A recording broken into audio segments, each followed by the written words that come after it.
எங்கள் தேவனால் கை கூடி வந்ததென்று கரங்களை உயர்த்தி ஹல்லேலூயா.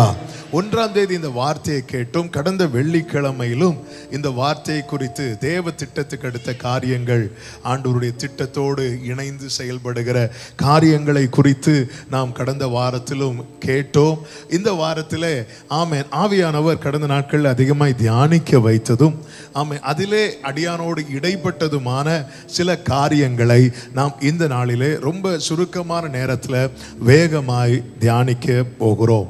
இன்றைய செய்திக்கு ஒரு தலைப்பு கொடுக்கணும்னா நெகேமியாவின் பயணம், ஜேர்னி ஆஃப் நெகேமியா. நெகேமியாவின் பயணம். ஏன் இப்படி ஒரு தலைப்பு என்றால், இந்த செய்தியை சொல்லும்போது இந்த ஆமென் பயணம் அநேகருடைய வாழ்க்கையோடு ஒத்து போய் கொண்டிருக்கும் என்பதில் சந்தேகம் இல்லை. நமக்கு ஒரு பிரசங்கம் அல்ல தேவை. ஆமென். இன்றைக்கு நம்முடைய வாழ்வின் ஓட்டத்திலே கர்த்தர் நம்மோடு கூட இடைபட விரும்புகிற, ஆமென் சொல்ல விரும்புகிற, ஆமென் தளராமல் நாம் ஓடும்படிக்கும் இந்த நெகேமியா 6:16 படி கர்த்தர் நமக்கான எல்லாவற்றையும் செய்து முடிக்கிறதை நாம் பார்க்கிறது மட்டுமல்ல, நம்மை சுற்றிலும் இருக்கிறவர்களுக்கு நம்மை சாட்சியா நிறுத்த போகிறதையும் ஒவ்வொரு தேவ பிள்ளையும் அறிய வேண்டும் என்பதற்காக இந்த நாளிலே கர்த்தர் நம்மோடு கூட பேசி கொண்டிருக்கிறார். நல்ல கவனமாய் கேளுங்கள். இந்த நெகேமியாவின் பயணத்தை 3 பகுதியாக சொல்ல வேண்டுமானால் நிறைய இருக்கிறது. அதை 3 வார்த்தைக்குள்ளே சொல்ல விரும்புகிறேன். இந்த பயணத்தில் எப்படி ஆரம்பிக்கிறது என்றால் துக்கத்தோடு ஆரம்பிக்கிறது. துக்கம். 2வது நீங்க பாத்தீங்கன்னா இதுல என்ன இருக்கிறது அப்படின்னா தனிமை இருக்கிறது. நெகேமியாவின் பயணத்தில் தனிமை இருக்கிறது. 3வது தடை அல்லது எதிர்ப்பு. இதுதான் நெகேமியாவின் வாழ்க்கை பயணம் என்று சொல்லலாம். ஆமென். அப்போ துக்கத்தை ஒருத்தன் தாண்டுறான், தனிமையை ஒருத்தன் ஜெயிக்கிறான், தடையை ஒருத்தன் மேற்கொள்ளுகிறான். ஆமென். பரலோகத்தின் தேவன் காரியத்தை கைகூடி வரும்பொழுது என்னெல்லாம் உண்டாகும் தெரியுமா? உன் வாழ்க்கையில் இருக்கிற துக்கம் சந்தோஷமாய் மாறும், தனிமை அல்லது வெறுமை மாறும். ஆமென். தடை எல்லாம் படிக்கற்களாய் மாறும்.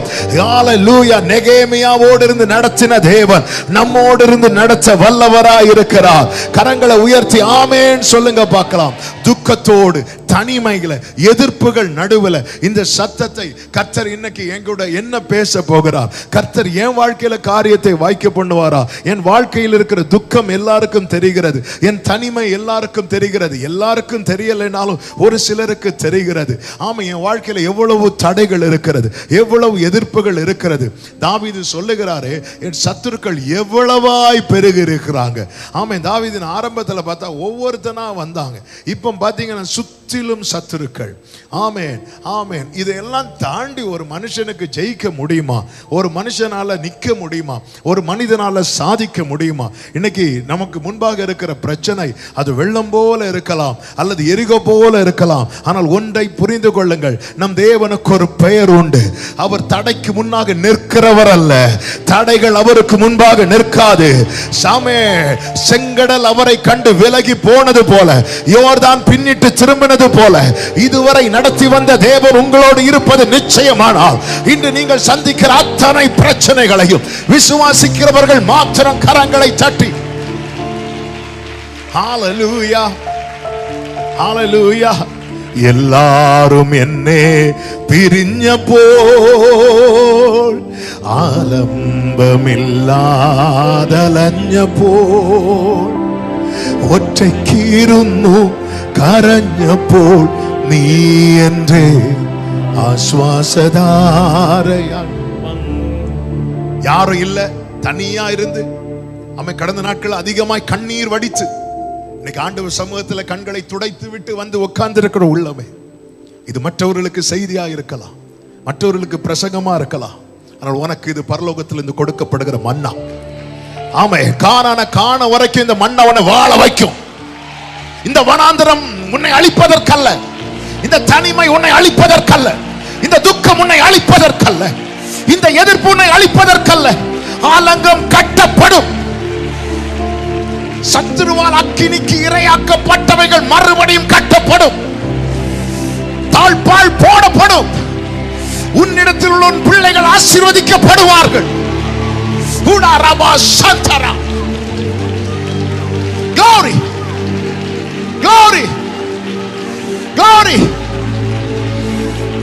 இடித்து இடித்து போட்டு சத்துரு சிரித்துக் கொண்டிருக்கிறானே, அந்த சிரிப்புக்கு முற்றுப்புள்ளி, உன் துக்கத்துக்கு முற்றுப்புள்ளி வைக்கும் நாள் சத்துருவின் சிரிப்புக்கு முற்றுப்புள்ளி. ஜீசஸ். உடா ரபா கரபா சந்தரலாரா. Thank you Holy Spirit. நன்றி. நெகேமியாவின் துக்கம். இந்த 3 வார்த்தைகளை கொஞ்சம் எக்ஸ்பிளைன் பண்ண விரும்புகிறேன். ஆமென். ஆமென். இதுல இருக்கிற தேவனுடைய செயலும் தேவனுடைய திட்டமும் தேவனுடைய நடத்துதலும் ஒரு தேவ பிள்ளை புரிந்து கொள்ள வேண்டும். ஆமென். நன்றாய் கவனமாய் கேளுங்கள். 1வது அதிகாரம் அதனுடைய 2, 3, 4 வசனங்களை பார்க்கும்போது வாசிக்க வேண்டாம், நேரம் இல்லாததுனால. ஆமென். அர்தசஷ்டாவின் அரண்மனையில் நெகேமியா ஒரு அவர் திராட்சரசம் பரிமாறுகிற ஒரு நல்ல பொசிஷன்ல இருக்கிறார். நெகேமியாவுக்கு கொடுக்கப்பட்ட பதவி என்பது ஒரு கவர்னர் போஸ்ட். ராஜாவுக்கு ரொம்ப நெருக்கமானவன், நல்ல ஒரு நிலை. அப்படி இருக்கும்போது எருசலேமில் இருந்து சிலர் வருகிறார்கள், செய்தியோடு வருகிறார்கள். அந்த செய்தி என்ன செய்தி என்று 3வது வசனத்திலே சொல்லப்பட்டிருக்கிறது. மகா தீங்கு, நிந்தை, சிறையிருப்பில் மீந்திருக்கிறவர்கள் அனுபவிக்கிறார்கள். எருசலேமின் அலங்கம் இடிப்பட்டதும் அதன் வாசல்கள் அக்கினியால் சுட்டெரிக்கப்பட்டதுமாய் கிடக்கிறது என்று சொல்லுகிறார்கள். இந்த வார்த்தைகளை கேட்டதும் தான் இந்த துக்கம் ஆரம்பமாகிறது. அப்போ இந்த துக்கத்தின் பிறப்பிடம் என்ன அப்படின்னா, கேட்ட ஒரு செய்தி. நல்ல கவனமா கேளுங்க. 2 விதமான துக்கம் இருக்கிறது. ஒன்று கர்த்தர் அனுமதிக்கிற துக்கம், இன்னொன்று கர்த்தர் அனுமதிக்காத துக்கம். சில துக்கம் தேவனை அனுமதிக்கிறார். ஏன் அப்படின்னா, நம்ம மேல இருக்கிற தேவ திட்டத்தினுடைய பிறப்பிடமாக இந்த துக்கம் இருக்க போகிறது. ஆமா, இன்னைக்குள்ள சில வேதனையை சுமந்து கொண்டு, தேவன் அனுமதிக்கிற வேதனையை சுமந்து கொண்டு தேவ சமூகத்தில் ரொம்ப ஹெவி ஹார்ட், ஒரு பாரமான இருதயத்தோடு இன்னைக்கு இந்த சத்தத்தை கேட்கிறவர்களுக்கு ஆண்டவர் தருகிற வார்த்தை இதுதான். உங்களை குறித்த தேவ திட்டம் பிறப்பிக்கப்படுகிற ஒரு பிறப்பிடமாக இந்த துக்கம் கர்த்தர் மாற்றப் போகிறார். நெகேமியாவுக்கு அழைப்பு அல்லது தேவ திட்டம் வந்த பிறகு அல்ல, அவனுக்குள்ள இந்த துக்கம் உண்டானது. இந்த துக்கத்திலே அவனுக்கான தேவ திட்டம் பிறப்பிக்கப்பட்டது. துக்கம் என்பது மூடுகிறது உலக பார்வை, துக்கம் என்பது பிறப்பிக்கப்படுகிறது பரலோகத்தின் பார்வை. ஆமென். இன்னைக்கு ஒரு கேள்வியை முன்வைத்துட்டு நம்ம செய்திக்குள்ள போகலாம். நம்ம சுமக்கிற துக்கம் தேவன் தருகிற துக்கமா அல்லது சத்துரு தருகிற துக்கமா? ஆமா, இது ஒரு தேவ பிள்ளை புரிந்து கொள்ள வேண்டும். இங்க நெகேமியாவுக்குள்ளே உண்டான துக்கம் என்பது அவனை எதற்கு நேராய் கொண்டு போகிறது அப்படின்னா, அவனை ஜெபத்துக்கு நேராய் கொண்டு போகிறது, அவனை தேவனிடத்தில் கொண்டு போகிறது, அவனை தேவ சமூகத்தில் உபவாசத்திலே கொண்டு அமர வைக்கிறது. என்னுடைய துக்கம் என்னை தேவனை விட்டு விலக்குகிறதா இருக்குமானால் அதிலே நான் ரொம்ப கவனமா இருக்க வேண்டும். அந்த துக்கம் நான் சுமக்க வேண்டிய துக்கம் அல்ல. ஆமென். ஒரு ஆமென் சொல்லுங்க பார்க்கலாம். ஆமென். நான் சுமக்கிறத மட்டும்தான் நான் சுமக்கணும். நான் சுமக்க வேண்டியதை மட்டும்தான் நான் சுமக்கணும். ஆமென். அது நான் சுமக்க எந்த பாரமானாலும் எனக்குரியது அல்லாததை நான் சுமக்க கூடாது. ஆமென். ஒரு ஆமென் சொல்லுங்க பார்க்கலாம். நான் சுமக்க வேண்டிய மிஞ்சினதொன்றையும் கர்த்தர் யாருக்கும் சுமத்த மாட்டார். அப்ப சில காரியங்கள் மிஞ்சி போகுதுன்னா யார் இடைப்பட்டு இருக்கிறார் தெரியுமா? சத்துரு இடைப்பட்டு கொண்டிருக்கிறார். ஆமென். ஆமென். கர்த்தருடைய நாமத்தினாலே அவனை சங்கரிக்கிற நேரம் இது. நீங்க ஒரு துக்கத்தை சுமந்து தேவனிடத்தில் வந்திருக்கிறீங்கன்னா அந்த பாரத்தை கர்த்தர் உங்க மேல வைக்க அனுமதித்து இருக்கிறார். நீங்க சுமக்கிற துக்கம் உங்களை தேவனை விட்டு தூரம் போக வைக்குதுன்னா அது நீங்க சுமக்க வேண்டிய துக்கம் அல்ல.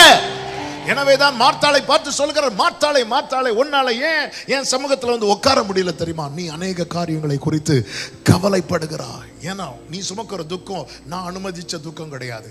ஆமே, நான் வேதனை என்பது பார்வையில் அழும்போது எல்லாருடைய பார்வையும் ஒரே போல தான் இருக்கும். அவங்க கண்ணில் கண்ணீர் வருது, இவங்க கண்ணில் கண்ணீர் வருது. ஒரு நடிகரை கொண்டு விட்டு அள விட்டாலும் சூப்பராக அழுவாங்க.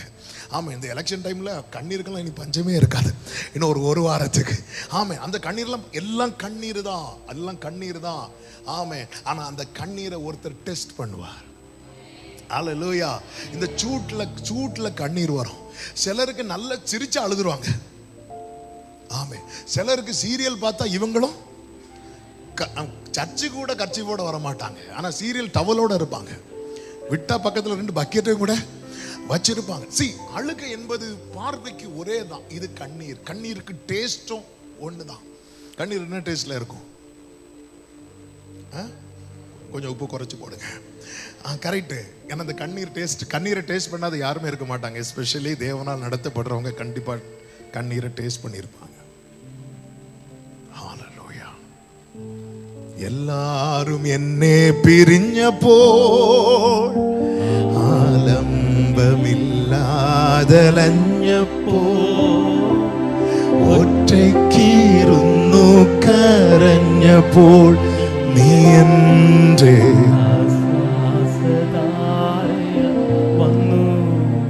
ஆமென். நான் சுமக்கிற துக்கம் என்னை தேவனிடத்தில் கொண்டு போகும் என்றார். Sorrow is a birthplace of purpose.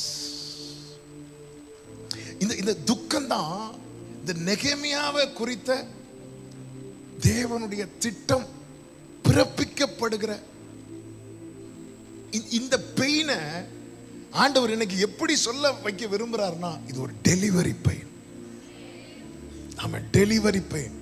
Pastor ஜோமண்ணுங்க, pain இன்னும் வரல.